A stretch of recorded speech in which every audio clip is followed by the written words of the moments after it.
Hi, I'm Jack D'Angelo. And I'm just Ravnak. This is the Motown Breakdown, where we will discuss all the happenings in Detroit professional sports. So let's start off with the Detroit Lions and their recent trade acquisition, Dries Smith. What do you think about that, Dries? I really like it. I mean, you had to get an edge rusher for Aiden Hutchinson. Yeah. And, Marcus Davenport goes down at the beginning of the season. And besides Aiden Hutchinson, there was not really pressure on it. So they go out and get him. I know Dan Campbell gave him a week off, which I like. He hasn't had his bye week.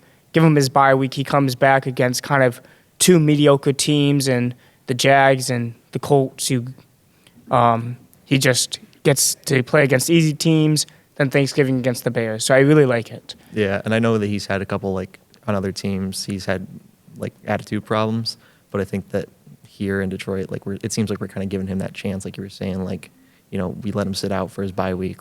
It's going to be good. Yeah, and I think he'll be fine. I mean, he can help out with Aleem McNeil, DJ Reader. Hopefully those guys can get more pressure with him. And we didn't give up much for him. We gave him, a fifth, I think a sixth, something like that. So, we really got him for bare minimum. So, but, and then the Texans game, that was, the first half was kind of awful. And I think, Jared Goff was in this form of, okay, I'm good, I play good. And I think after that first interception, you kind of see he was shaky after that. And I know in the second half he kind of calmed down after, his second interception of the half, but he calmed down. But the Detroit defense stood them up and, did a phenomenal job in that second half. Yeah, Aaron Glenn really, deserves a lot of praise for that because he kept us in the game. Yeah, Carlton Davis comes up with 2 picks. Unfortunately, we couldn't get a score on the one where he got it at the, in their side, but stops. And I think that was just a phenomenal game by the defense in that second half, just making adjustments, knowing this is one of the tougher games that they had to play. Yeah, that's something you don't really see with the Lions a lot. Usually it's going against, you'll see somebody and they're doing, the 49ers game, the NFC Championship. Yeah. We had a great first half, and then in the second half they made adjustments, and we lost. And you don't really see that with the Lions until now, where they actually went into half, made some adjustments, and came out and won the game. We're right at top of there with the best of the best with the Bills, Ravens, and Chiefs, and, we just got to go out and play. How do you think that game, Jared Goff, 4 interceptions to the first, 8 games, and then he throws 5 in that one game. I know he was at the top of the MVP conversation. I still think he has the numbers. Besides that one game, if you actually really take a look at his whole numbers, he's been phenomenal. So how do you think that game affects the MVP conversation? Because right now Lamar Jackson is in the lead. I don't know what I would say about that. I mean, I feel like Lamar Jackson and Patrick Mahomes are just kind of the guys to be doing this. They're going to be the MVPs, in my opinion, just because I think that's how it goes.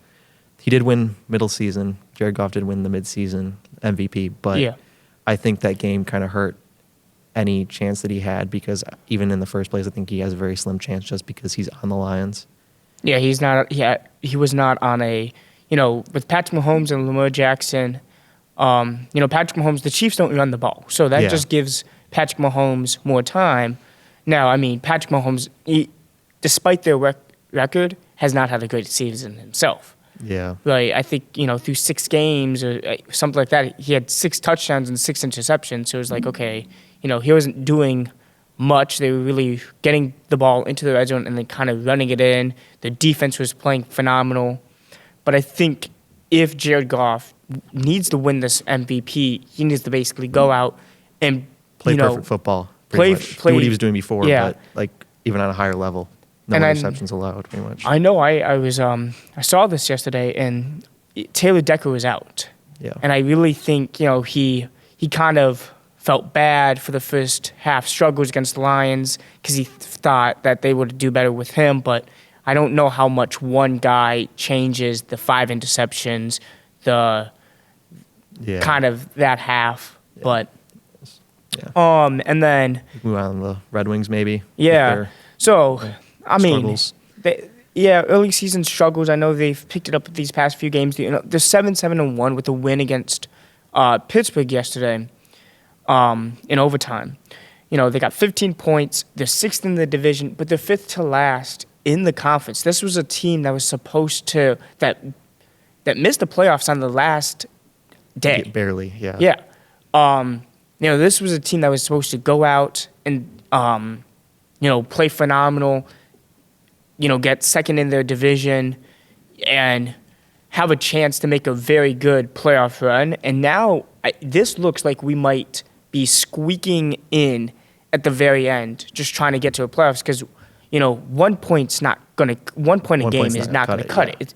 You need to go on these runs and beat the teams that you're supposed to beat, keep it competitive with the teams that are going to be in the playoffs, with Boston, with the Rangers, right? With those teams, you need to be in it the majority of the way. Yeah. So, I think Bleacher Report had them ranked 23rd, which was down one last week, which they were 22nd. So this team kind of needs to pick it up and have a good rest of November, pick it up in December, January.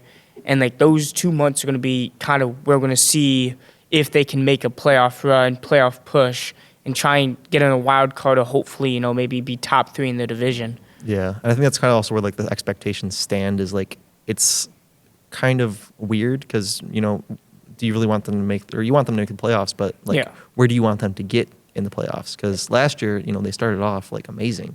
Yeah. But now, going into the season, it's they have a tied record right now, which is okay, but it's not optimal. And no. We need to get better if we're going to make the playoffs this year. Yeah, and I think, we kind of saw this with the Tigers this past year. Last season, they barely missed out on the playoffs. They got eliminated with 2 weeks left to go, and they were like, okay, maybe we can make a push for the playoffs. They didn't start out great, but then they had a phenomenal end of the season. Hopefully we could see something like that with the Red Wings where, December, January, February, they're playing their best hockey yet, and they get into the playoffs, and now they're going into the playoffs with the best hockey, and they can make a good run into the playoffs. So, but they do need to step it up.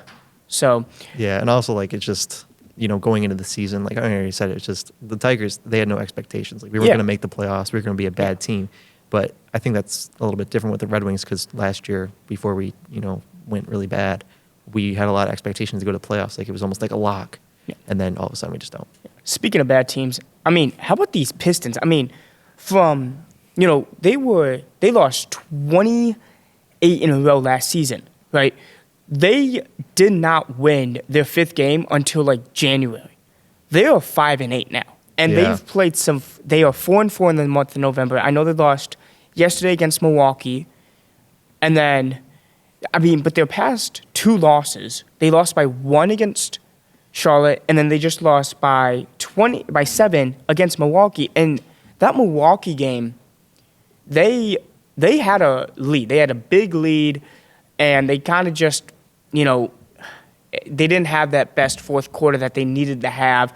And I know Ron Holland, he didn't make the free throws at the end, but, this is a team that is showing that we're better than last year. Yeah. We're playing more physical. We're playing more determined. And it looks like these guys are having fun, which I think is the main point. I think last season you saw it on Cade's face, Ivy's face. They weren't having fun. They didn't like losing. But now, Cade Cunningham is having kind of the best stretch of basketball in his career. Jaden Ivey, that backcourt's very good.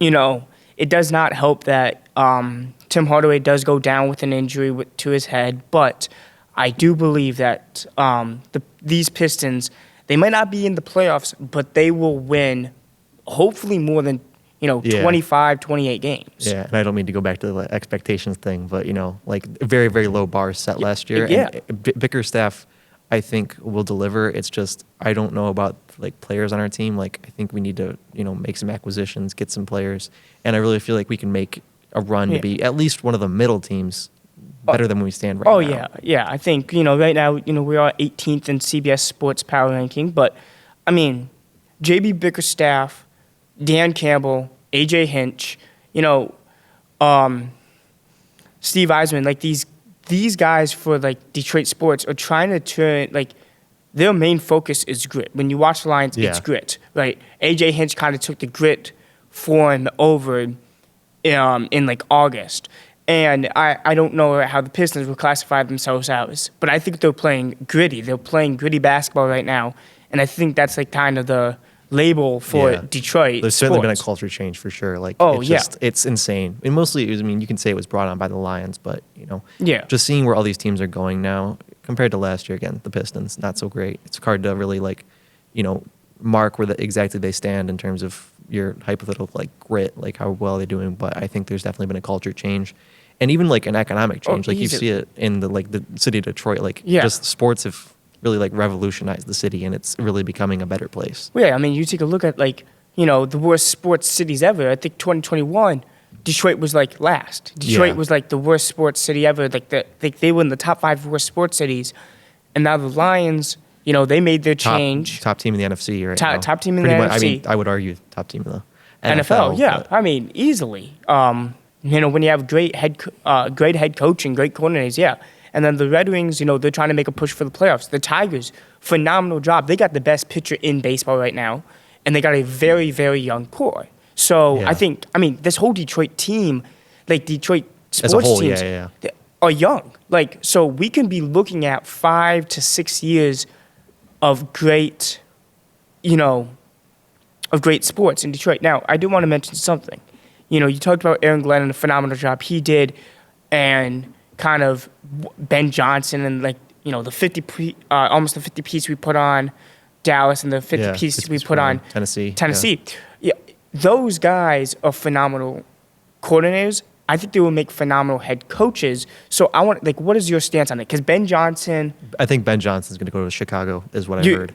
Like it seems like it's worrying for sure because as a we're in the NFC North. For Ben Johnson to go to one of our biggest rivals right now would be scary, but at the same time, it's like you want the best for him, and I don't want to support another team, but they're building something in Chicago right now. So and I think he would be a good addition. I could see, Ben Johnson, he did state that he wants to go to a competitive team. He doesn't want to, go to a rebuilding team. That's not what he wants. He wants to go to where he can call the shots. That's what he wants. Right now, Dan Campbell's kind of calling the shots, but he's allowing Ben Johnson to call these trick plays.